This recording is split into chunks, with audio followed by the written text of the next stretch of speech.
একটা ভয়ঙ্কর হাদিস বলেছেন। এই হাদিসটা যতবার পড়ি থরথর করে আত্মাটা কাঁপে। কিয়ামতের দিন আল্লাহ তাআলা অনেক শহীদকে বলবেন, তুমি জাহান্নামে যাও।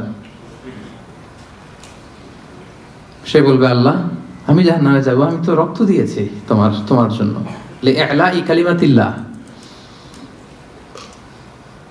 আমার দেহের তাজা রক্ত দিয়ে আমি শহীদ হয়েছি, জানাজা ছাড়া আমার দাফন হয়েছে, আমি তো জান্নাতে যাব। আল্লাহ বলবে, না, তুমি শহীদ হয়েছ এই কারণে যে লোকজন তোমাকে বীর বলবে, বীর, বাহাদুর। তো দুনিয়াতে তো তোমারে বাহাদুর বলছে, তো তোমারে বিশাল যোদ্ধা ছিল, বাহাদুর ছিল, খেতাব তো তুমি পেয়েছো, আমার কাছে কিচ্ছু নেই, জাহান্নামে যাও, go to the hell fire. অনেক দানশীলকে আল্লাহ বলবে, জাহান্নামে যাও। সে বলবে, আল্লাহ আমি জাহান্নামে যাব, আমি তো মসজিদ, মাদ্রাসা, এতিমখানা, বৃদ্ধাশ্রম এমন কিছু নাই যে বাকি রাখছি, শত শত মসজিদ আমি করেছি, আমি কেন জাহান্নামে যাব? আল্লাহ বলবে, না, তুমি দান করেছিলে এই জন্য যে লোকজন তোমার দানশীল বলবে, দানবীর বলবে, হাদেম তাই বলবে, ওইটা তো তোমাকে বলা হয়েছে, জাহান্নামে যাও, আমার কাছে কি চাও, go to the hell fire. সেদিন আল্লাহ তাআলা অনেক আলেমকে ডাকবেন, অনেক দাঈদেরকে ডাকবেন, অনেক দুআত ইলাল্লাহদের তিনি ডাকবেন। Because of Allah, we are because of Allah, we are because of Allah, we are। সেদিন অনেক দুআত ইলাল্লাহদেরকে ডেকে আল্লাহ বলবেন যে তুমিও জাহান্নামে যাবে। সে বলবে, আল্লাহ কেন? আমি মানুষকে কোরআন শিখিয়েছি, আমি মানুষকে হাদিস শিখিয়েছি, আমার কথা শুনে অনেক নামাজ ধরেছে, আমার কথা শুনে অনেকের দাড়ি রেখেছে, আগে সুদ খেত, আমার কথা শুনে সুদ বন্ধ করেছে, আমার কথা শুনে তো আল্লাহ এরা নামাজি হয়ে গিয়েছে। দ্য এন্টায়ার সোসাইটি সুদ বন্ধ করেছে, নামাজ ধরেছে, তারা ফরজ যাকাত দিত, আল্লাহ আমি কেন জাহান্নামে যাব? আল্লাহ বলবেন, তুমি এই দাওয়াতি কাজ করেছো, লোকজন তোমাকে বড় আলেম বলবে, লোকজন তোমাকে বড় সেলিব্রিটি বলবে, লোকজন তোমার নামে তাকবীর দিবে, তোমাকে বড় আলেম বলবে, বড় দাঈ বলবে। এটা তো বলা হতো তোমাকে দুনিয়াতে, আল্লামা বলে ডাকা হতো তোমাকে, বাহরুল উলুম বলা হতো তোমাকে, জ্ঞানের সাগর, অনেক বড় দাঈ, অনেক বড় সেলিব্রিটি তোমাকে বলা হতো এই দুনিয়াতে। তো যা চেয়েছো তা তো পেয়েছো, আমার কাছে কি চাও? আমার কাছে তোমার জন্য কিছু নাই, go to the hell fire, তুমিও জাহান্নামে যাও। আল্লাহ ওইরকম আলেম হওয়া থেকে আমাদেরকে তুমি বাঁচাও, ওইরকম দাঈ হওয়া থেকে তুমি আমাদেরকে বাঁচাও। আল্লাহ লোক দেখানো মানসিকতা, এই শো অফ থেকে আল্লাহ তুমি আমাদেরকে হেফাজত করো। তাহলে 4 নম্বর যে রোগ আমরা চিনে ফেলছি না, এটার নাম কি? রিয়া। নামাজ পড়তেছি, মানুষ আমারে বড় মুসল্লি বলে, হজ করে আসছি যেন আমার নামের আগে আলহাজ লাগায়,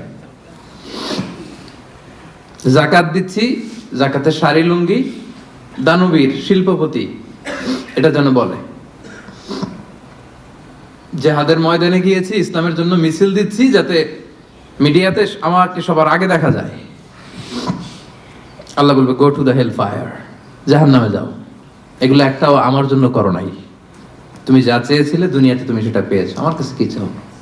কিচ্ছু নাই আমার কাছে তোমার জন্য, যাও। আল্লাহ এরকম দানশীল হওয়া থেকে, এরকম আলেম হওয়া থেকে, এরকম বীরত্ব দেখানো থেকে আল্লাহ তুমি আমাদেরকে হেফাজত করো। আল্লাহ রিয়া থেকে আমাদের এই কলবটাকে তুমি মুক্ত করো। আল্লাহ আমরা যা করব কেবলমাত্র শুধুমাত্র তোমার সন্তুষ্টির জন্য, তোমাকে দেখানোর জন্য যেন করতে পারে। আল্লাহ তুমি তৌফিক দান করো। তাহলে 4 নম্বর রোগটা চিনতে পারছেন প্রিয় ভাইরা? কি নাম এটার? আলহামদুলিল্লাহ, এই তো বুঝে ফেলতেছেন। তাহলে আজকের এই প্রোগ্রাম থেকে আমরা এই রিয়া বা লোক দেখানো মানসিকতা, এটাকে না বলে দিব। কি বলেন? আজকের এই প্রোগ্রাম থেকে আমরা সবাই রিয়াকে কি বললাম? না। তাহলে প্রথম রোগের নাম ছিল কি ছিল? কপটতা। দ্বিতীয় রোগের নাম অহংকার। তৃতীয় রোগের নাম চতুর্থ রোগের নাম বাংলায় বলেন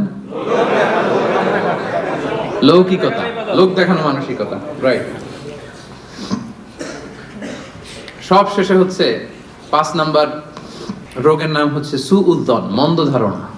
অন্যের ব্যাপারে মন্দ ধারণা করা, বাজে ধারণা, নেগেটিভ অ্যাজাম্পশন, সবসময় একটা নেগেটিভ চিন্তাধারা। কিছু লোক দেখবেন যে পজিটিভ কিছু খুঁজেই পায় না, আছে না? ভালো একটা জিনিস এর মধ্যেও ভেজাল খুঁজে বের করছে। জাজমেন্টাল, অন্যের ব্যাপারে মন্দ ধারণা করা, সবসময় অন্যকে কাঠগড়ায় দাঁড় করাতে সে পছন্দ করে, এরকম আছে না? ওনার এই সমস্যা, ওনার তো উনি এটা নামাজ হয় না, এর তো ঝামেলা আছে ফ্যামিলিতে, ওর তো এটা, ওর সমস্যা, তোর কি সমস্যা? ওর সমস্যা যে বুঝলি, তোর কি সমস্যা বল? এরকম এরকম আছে না? নিজের দোষের কোনো খবর নাই, শুধু অন্যের দোষ, শুধু অন্যের দোষ, শুধু নেগেটিভ। প্রিয় ভাইরা, এই নেগেটিভিটি থেকে বেরিয়ে আসতে হবে আমাদের। অন্যের দোষ খোঁজা যাবে না, নিজের দোষ খুঁজতে হবে। নিজেকে কাঠগড়ায় দাঁড় করান, একটু একটু নিজে কি কি ভুল করলাম, নিজে কি কি অন্যায় করলাম, এটা একটু বের করবার চেষ্টা করেন। নিজেকে কাঠগড়ায় দাঁড় করান। আমরা এই ভুলটা করে ফেলি, আমরা নিজেকে কাঠগড়ায় দাঁড় না করিয়ে কি করি? হ্যাঁ, কি সুন্দর, হি ইজ দ্য জাজ, সে জাজ করবে, সে জাজের চেয়ারে বসছে, তার দায়িত্ব দেওয়া হয়েছে, এবার সে এই তোমার এই সমস্যা, এই সমস্যা, এটা ওইটা। তো জাজমেন্টাল হওয়া যাবে না, পজিটিভ চিন্তা ধারণা করতে হবে। দেখেন আল্লাহ তাআলা বলছেন, ইয়া আইয়ুহাল্লাযীনা আমানু জিতানিবু কাসীরাম মিনায-যন্ন ইন্না বা'দায-যন্নি ইসম। ওহে বিশ্বাসীরা, বেশি বেশি ধারণা করা থেকে বেঁচে থাকো, কেননা ধারণাটা হচ্ছে পাপ। এই যে আপনি বাজে ধারণা করলেন, এটা পাপ। আর রাসূল সাল্লাল্লাহু আলাইহি ওয়াসাল্লাম বললেন, ফাইন্নায-যন্না আকযাবুল হাদীস। এই ধারণা করাটা এটা হচ্ছে মিথ্যা কথা, অধিকাংশ ধারণা এটা মিথ্যা হয়। ওয়া ইন্নায-যন্না লা ইউগনি মিনাল হাক্কি শাইআ। ধারণা কখনো সত্যের বিকল্প হতে পারে না, কখনো বিকল্প হতে পারে না। এজন্য আপনি বাজে ধারণা করবেন না। ধারণা করতে হলে সুধারণা করেন। ধারণা করতে হলে কি ধারণা করবেন? হঠাৎ দেখলেন যে ওদিকে আজান হইতেছে, বসে আছে, এই নামাজ পড়ে নাই, কোথায় নামাজ পড়েই না, ওর যে কি সমস্যা আছে আপনি জানেনই না, হতে পারে না? যে কি রে নামাজ পড়লো না, সে হয়তো মুসাফির, সে কি, সে তো জমা কসর করার অনুমতি তো, ফ্লেক্সিবিলিটি তো শরীয়ত দিয়েছে, ঠিক কি না? এই বোন একটাকে দেখছেন নামাজ পড়ে নাই, ধারণা করে নিতে তো বেনামাজি, এর বউ তো নামাজ পড়ে না, এরকম বলে না? হয়তো মেনস্ট্রুয়েশনাল পিরিয়ড চলছে, তার পিরিয়ডের কারণে তো সে নামাজ পড়তে পারবে না। আপনার বন্ধুকে দেখলেন বোরকা পরা এক মহিলার সাথে যাচ্ছে দিক দিয়ে, একটা মেয়ের সাথে, ইয়াং বোরকা পরা, এই তো বাজে ধারণা শুরু, মামাই তো একেবারে কাজ করে ফেলাইছে। হ্যাঁ, বলেন এরকম, মামাই তো একেবারে কাজ বানাই দিছে। আল্লাহু আকবার। এই যে আপনি ধারণা করলেন, আপনার গুনার পাল্লাটা ভারী করলেন। এই মেয়েটা তার আপন বোন হতে পারে কি পারে না? আসতে বললেন যে পারে কি পারে না? তার আপন ভাগ্নি হতে পারে কি পারে না? এই যে আপনি মন্দ ধারণা করছেন, মানে যাই দেখি আমরা খালি চোখে, এটা কিন্তু সব বাস্তবতা না। Something could be strange behind the scene. এর বিপরীতে এমন কিছু আছে, ওটা আমি জানি না হিস্ট্রিটা। এজন্য আপনি সুধারণা করবেন। কি করবেন? সব সময় সুধারণা করবেন। এই মন্দ ধারণা, বাজে ধারণা, অনেকে এরকম কিছু দেখলেই, বিয়ে করার পরে একটা ঘড়ি হাতে দেখলেই কই এটা বোধহয় যৌতুক দিছে, বোধহয় পুলিশ অফিসার একটা গাড়ি কিনছে বা ফ্ল্যাট কিনছে, এই তো ঘুষের টাকা দিয়ে বানায় ফেলছে। পুলিশ অফিসার মানেই কি সবাই ঘুষ খায়? ঘুষ খায় একটা বড় সংখ্যক, কিন্তু এখনো অনেক সৎ পুলিশ অফিসার আমার দেশে আছে না? নাই? আছে, এখনো আছে। তো আপনি মন্দ ধারণা করে গুনার পাল্লা ভারী করবেন না। তাহলে এই মন্দ ধারণাকেও আজকের প্রোগ্রাম থেকে আমরা কি বলে দিলাম? তাহলে 5টা রোগ চিনছেন না? 1 নম্বরে কপটতা, 2 নম্বরে অহংকার, 3 নম্বরে হিংসা, 4 নম্বরে লৌকিকতা, 5 নম্বরে মন্দ ধারণা করা। আচ্ছা ঠিক আছে, এই যে রোগ যে হয়েছে, রোগ নিয়ে বসে থাকা ভালো না, ট্রিটমেন্ট করতে হবে। আসেন চিকিৎসা শুরু করে দিই। 1 নম্বরে চিকিৎসা তাকওয়া, আল্লাহর ভয় লাগবে। এখানে কি লাগবে? আল্লাহর ভয়। আল্লাহর ভয় যাদের হৃদয়ে থাকে তাদের হৃদয় কখনো কি হয় না, পথ ভুলে যায় না। যাদের হৃদয়ে আছে আল্লাহর ভয় তারা কবু পথ ভুলে যায় না।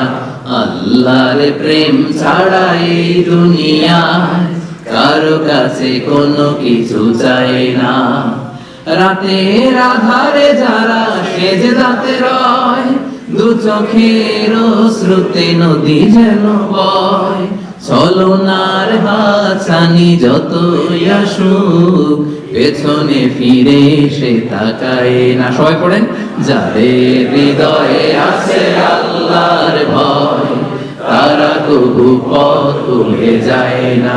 আল্লাহর প্রেম ছাড়া এই দুনিয়ায় কারো কাছে কোনো কিছু চাই না। আলহামদুলিল্লাহ বলেন।